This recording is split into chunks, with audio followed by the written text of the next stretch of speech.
Sjećam se maminih nježnih zagrljaja, tatinih super ideja, bakinog velikog osmijeha i toplih priča iz djetinjstva. Sjećam se šarene voćne salate, škripave drvene ljuljačke, stare kruške u dvorištu i velikog plišanog mede. Sjećam se prvog putovanja u inozemstvo, prve vožnje triciklom, prvog održanog sata i prve velike ljubavi.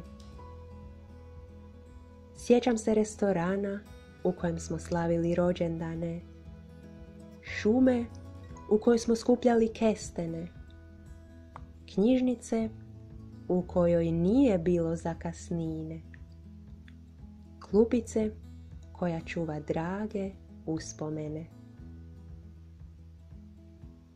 Sjećam se svega kao da je jučer bilo, a pogotovo onih sretnih dana.